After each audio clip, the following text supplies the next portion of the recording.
Assalamualaikum warahmatullahi wabarakatuh. Jumpa lagi dengan saya Leon Abdillah pada mata kuliah Human Computer Interaction. Kali ini kita akan bahas chapter Interaction Design. Sebelum kita masuk ke Interaction Design, kita review terlebih dahulu materi sebelumnya yang terdiri dari paradigma definition, interaction paradigm, kemudian paradigma shift, mulai dari initial paradigm, time setting, networking, graphical display, microprocessor, internet, dan yang terakhir adalah ubiquitous computing.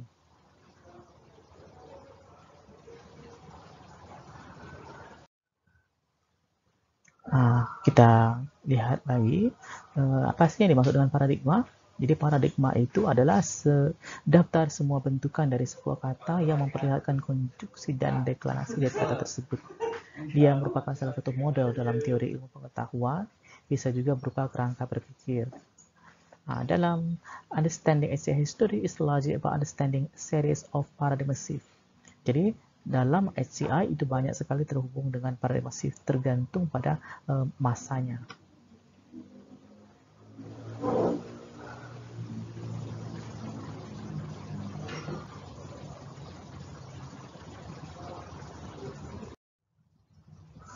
Baru kita masuk ke interaction paradigm.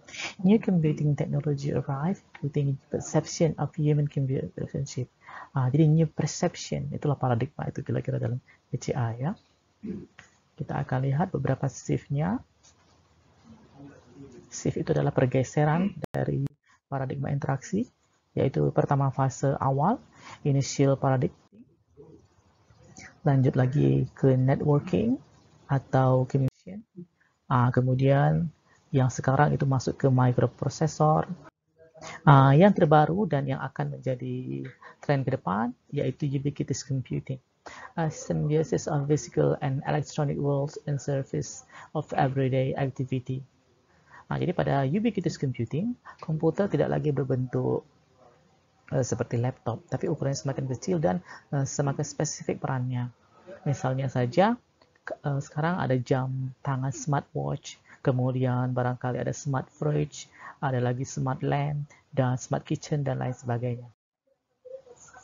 Sekarang juga trennya physical control dan dilengkapi dengan sensors. Ada spatial display and gauge, kemudian sound, touch, feel, smell, physical control, dan juga environmental and biosensing. Misalnya pada kendaraan ya, sudah banyak sekali dipasangi sensor-sensor. Tujuan pada pertemuan kali ini terkait dengan interaction design of HCI.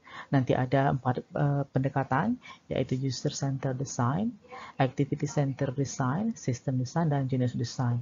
Kita akan fokus lebih banyak ke user center design. Seperti itu. Nanti akan diuraikan pada slide-slide selanjutnya.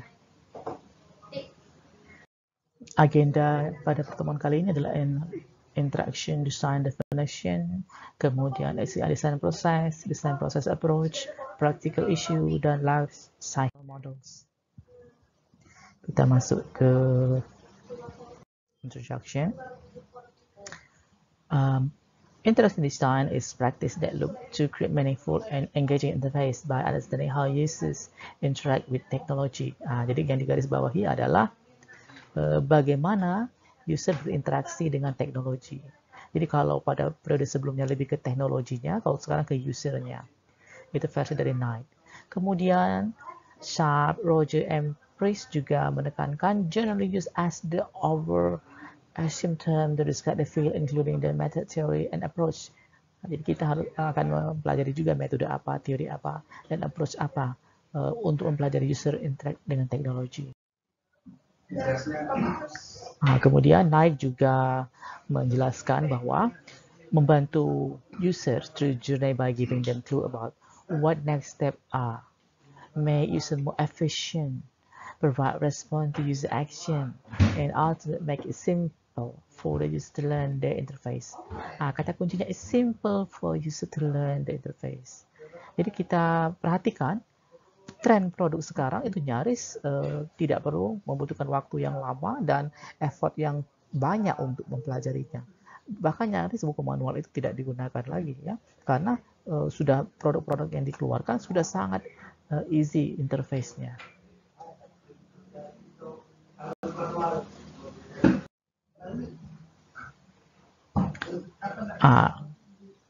Pada desain proses ya, dia merupakan HCI design itu merupakan suatu proses, a goal-directed problem-solving activity informed by internet use. Target domain, material, cost, and visibility. Dia juga creative activity, decision making, and generating alternative and choosing. Alternatif. Pendekatannya ada 4 menurut software, mulai dari user-centered design, activity center design, system design, dan genus design. Walaupun nanti akan kita lebih banyak ke user-centered design ya.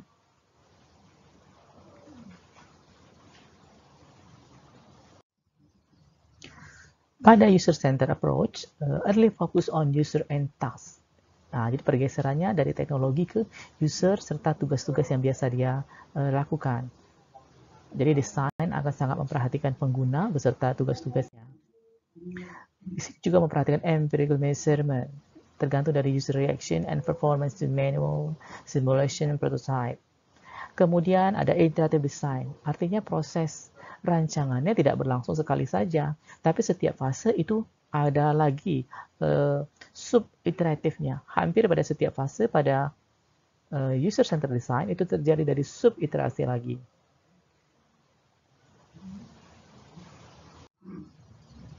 Selanjutnya ada activity-centered design. Kalau pada activity-centered design, design fokus on the various surrounding the particular task. Jadi yang digarisbawahi adalah tasknya, tugasnya apa, itu ya. User masih ada peranan di sini, tetapi their behavior instead of their goal and it is important, itu ya.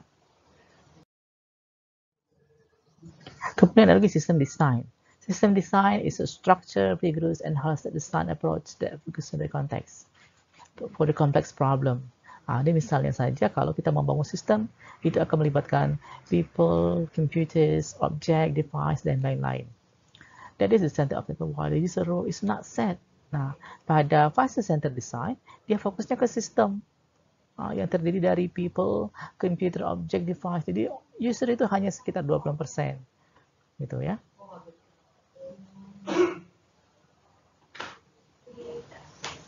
Pada genius design, di sini dia lebih fokus pada rapid expert design. Rely solely on the experience and creativity fled of the designer. Jadi sangat fokus pada desainernya atau expertnya. Seperti ini ya. In this approach, the user role is to validate. Jadi dia memvalidasi ide-ide yang diberikan oleh desainer tadi. Tetapi ternyata trennya sistem itu dibangun untuk apa? User. Sehingga user-centered design itu menjadi perhatian utama saat ini.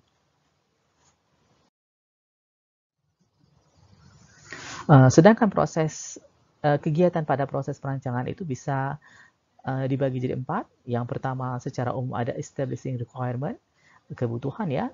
Yang paling penting kita harus tahu who our target user are, siapa saja penggunanya ya. Kemudian what kind of support an active product can provide. Jadi jenis yang seperti apa yang interaksi yang akan kita dukung atau kita sediakan. Kemudian baru design alternatif. Di sini melibatkan conceptual design and concrete design.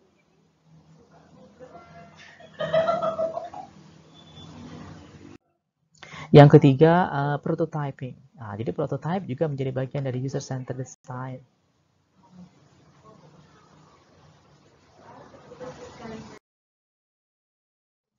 Yang keempat, ini juga standar sama evaluating. Determine usability and acceptability of product or design. Jadi kita tetap menggunakan namanya usability ya. Atau bisa juga acceptability.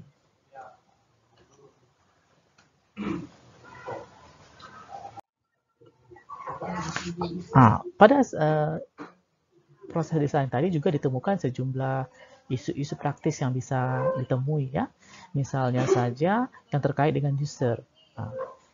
Setidak-tidaknya user itu ada 3 kategori. Yang pertama namanya primary user, yaitu person who use design directly. Ini orang yang langsung memakainya. Yang kedua adalah secondary user, the person who either supplies input or receive output from the design.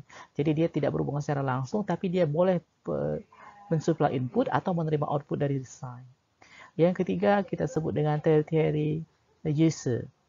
Those affected by the introduction of the system. Jadi pihak yang terdampak dari sistem yang dibangun tadi.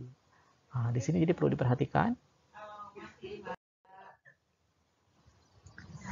Kemudian another user definition is stakeholder, pihak-pihak yang terkait ya. Bisa people atau organization yang terdampak atau pada lingkup yang lebih luas, misal direct user and their managers misalnya. Atau people who may lose their job because ada new product. Ya.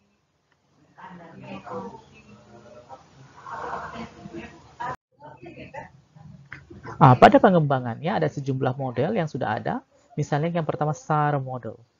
Pada STAR model dia fokus ke task analysis atau functional analysis. Ada requirement specification, conceptual design, formal prototype, implementation.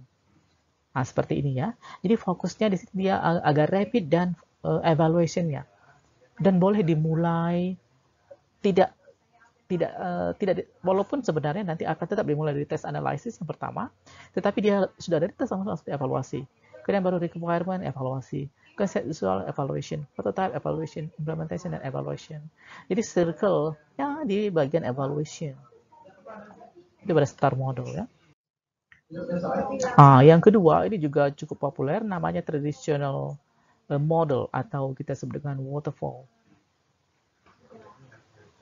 Ini gambarannya, ini sudah sangat famous sekali. Ada requirement, design, implementation, testing, and iteration, dan seterusnya. Waterfall model itu juga dikenal dengan istilah technology center design. Jadi dia lebih fokus pada teknologinya ya. Is that the love water is falling down perfectly or to the users? Walaupun dia menggunakan kemudahan, tetapi kelemahannya katanya not any of the water can go back from where it came.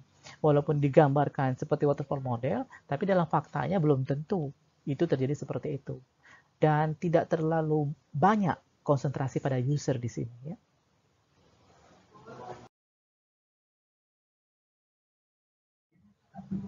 Yang ketiga, ini yang kita pakai barulah user-centered design.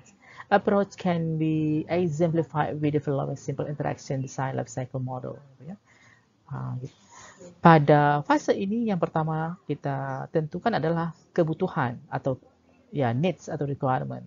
Kalau sudah baru dirancang, apabila dibutuhkan perbaikan, boleh kita looping di sini, baru ada design. Nah, ini namanya iterative design. Pada setiap fase akan mengalami iterasi-iterasi lagi. Setelah dari fase kedua, kita boleh build iterative fashion. Ya, di sini juga terjadi proses iterasi lagi.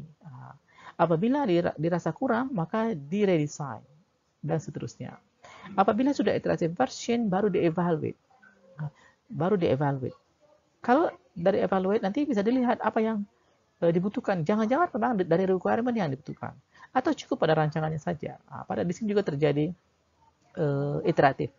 Kalau sudah pada fase evaluasi, baru dilihat secara keseluruhan ya. Bagaimana kebutuhannya, bagaimana desainnya. Kalau sudah baru final product.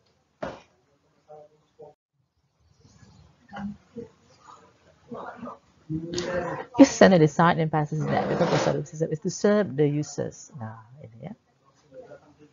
Ini trennya. Not to use a specific technology. Artinya boleh gunakan teknologi yang mana saja. Not to be an elegant piece of programming. Kadang-kadang juga tidak terlalu tergantung dengan programmingnya apa, gitu ya. The need of the users should dominate. Jadi fokusnya benar-benar pada kebutuhan pengguna, gitu ya. Ini juga dicetuskan oleh Norman ya. Norman and Draper itu sebagai pencetus UCD juga. Kesimpulan pada pertemuan kali ini adalah interaction design itu bisa kita lihat dari 4 pendekatan. Ada yang user-centered design, activity-centered design, system design, genus design. Kalau user-centered design dia fokus pada usernya, activity-centered design fokus pada activity-nya, system design fokus pada sistemnya, sedangkan genus design itu fokus pada developer-nya. Yang kita pakai itu cenderung yang user-centered design, yang fokus pada usernya.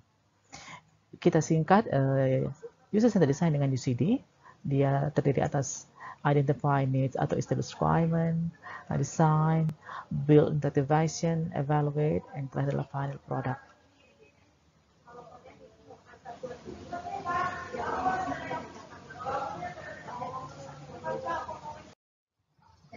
Nah, untuk assignment-nya, Anda tetap diminta browsing interaction design versi UCD, harus bersumber dari buku, jurnal artikel, atau proceeding. Kalau bisa, Anda boleh juga tambahkan studi kasus yang berhubungan dengan tema masing-masing. Boleh write reportnya di PowerPoint, Word juga boleh. Save your assignment as SCA, ini namanya sudah ada. Kelas, kemudian ini assignment ke-7, dan jangan lupa kode grup dan temanya apa. Store di Dropbox, kemudian setelah berhasil di store di Dropbox, dia akan menghasilkan URL. URL dari Dropbox itu coba dulu dites di browsernya, kalau sudah jalan baru disubmit ke submission yang ada di e-learning kita ya.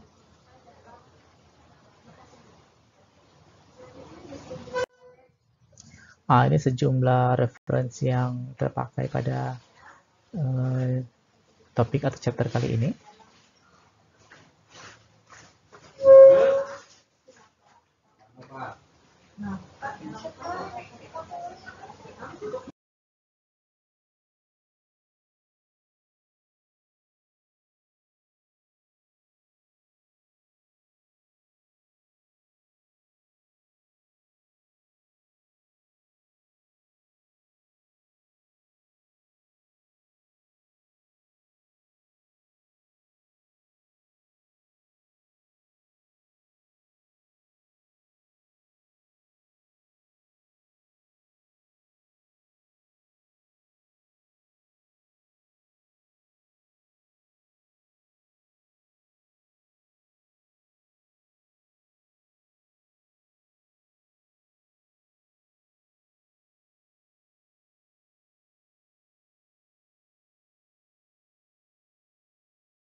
Oke, sampai di sini dulu.